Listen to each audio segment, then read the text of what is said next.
If we talk about F1 in the 90s, it was unpredictable, controversial, and downright dangerous. This decade saw some of the worst crashes ever that shocked the racing world. We lost some of the biggest legends during this era, including the iconic Ayrton Senna.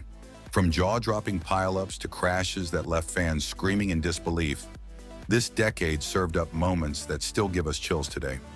So let's dive into some of the most insane and unforgettable F1 crashes from the 1990s to the 2000s. One of the most devastating crashes in Formula One history happened at the 1994 San Marino Grand Prix, and it involved none other than the legendary Ayrton Senna. If you think crashes are dramatic, Senna's was something beyond words. Known as one of the greatest drivers to ever grace the sport, Senna was already a three-time world champion, a god on the track, with an aura of invincibility. But on May 1st, 1994, all of that shattered in a terrifying moment that left the world in absolute shock. Imola's Tamburello corner wasn't just any curve. It was infamous for its high-speed nature and lack of runoff area. You mess up there, and you're hitting the wall, no questions asked.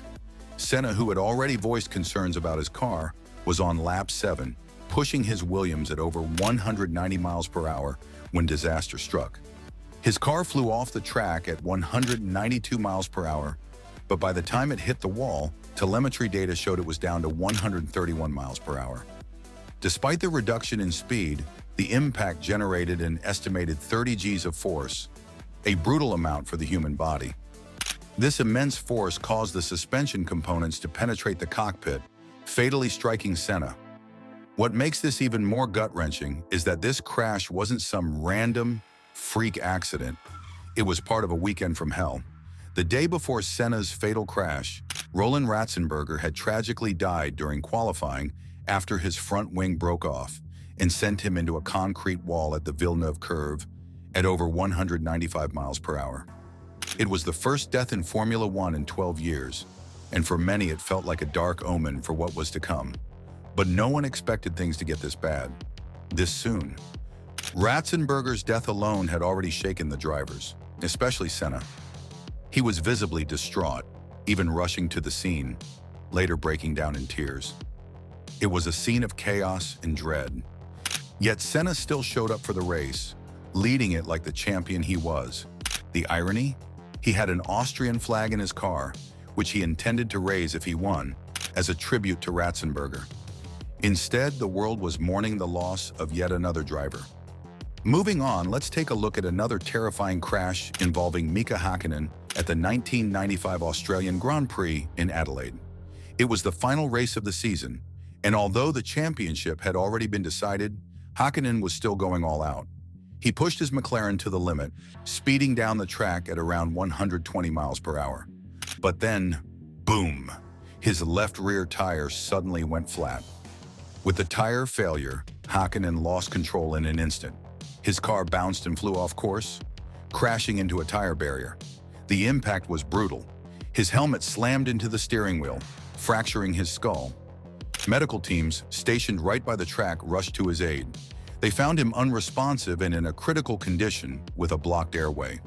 Hakkinen later shared that, just after the crash, he was briefly aware of what had happened, but quickly lost consciousness. The medics had to act fast and performed an emergency tracheotomy right there at the scene to help him breathe. Despite the horrifying experience, Hakkinen didn't give up. He returned to race the following season and eventually became a two-time world champion. This crash didn't just change his life, it also pushed the sport to improve safety measures at the tracks.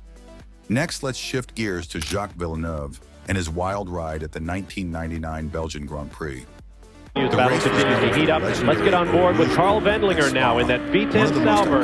Just ahead is Martin Brundle. They are 8th and 9th. This corner was terrifying, especially since older cars lacked the grip and downforce of modern ones. So what did Villeneuve do? He challenged his teammate Ricardo Zonta to take Eau Rouge flat out during qualifying. Zonta went first, and predictably, he crashed spectacularly. The session was red flagged, and his car was a wreck. Villeneuve saw his teammate's car get smashed, but instead of backing down, he decided to go for it too. Spoiler alert, he crashed as well. Both drivers were lucky to walk away unharmed, but their cars were totaled. Next, let's talk about Michael Schumacher's 1999 crash at Silverstone. Schumacher was practically untouchable on the track, but even the best had bad days. On the first lap of the race, he zoomed down the hangar straight, reaching speeds of over 190 miles per hour. Suddenly, he experienced brake failure. It was a nightmare scenario. He realized he couldn't stop as he approached the Stowe corner and locked his wheels. His telemetry showed that at the moment of failure, he had been traveling at 191 miles per hour. He barely managed to drop down to 126.7 miles per hour before slamming into the barriers at around 67 miles per hour. The crash was intense, and Schumacher ended up breaking his leg.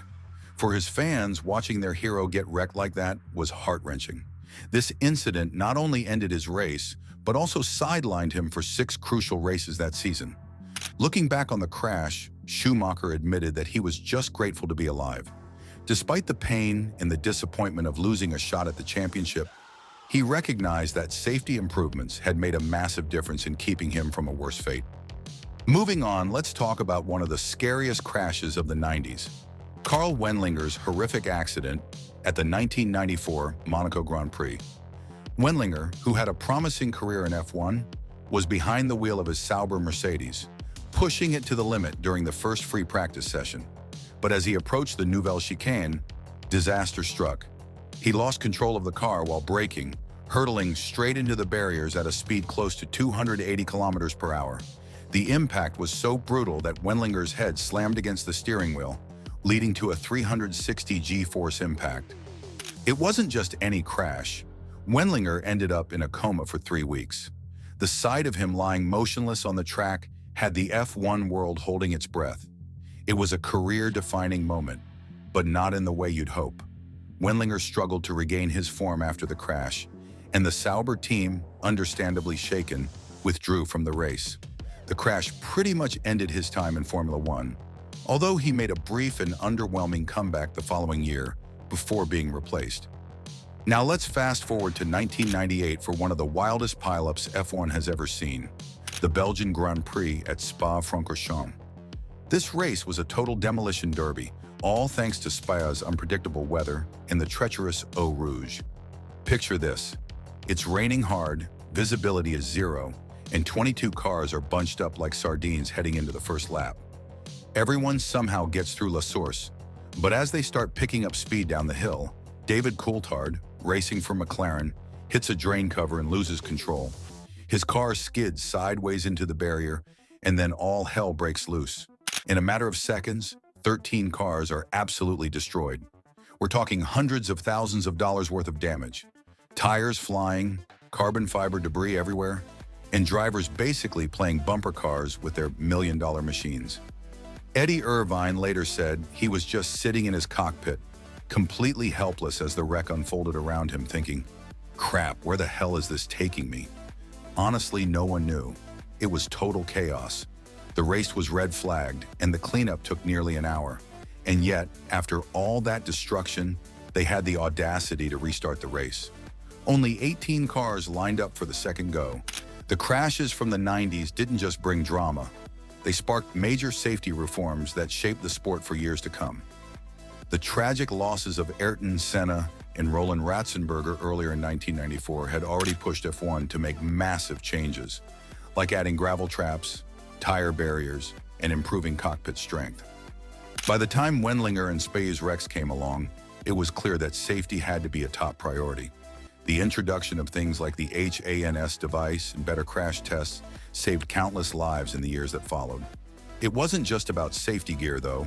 Drivers started to become much more vocal about their concerns. The Grand Prix Drivers Association was reformed, giving the drivers a platform to demand safer conditions.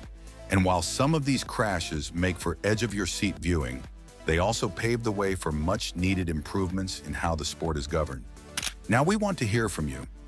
Which of these 1990s crashes do you think had the biggest impact on Formula One safety?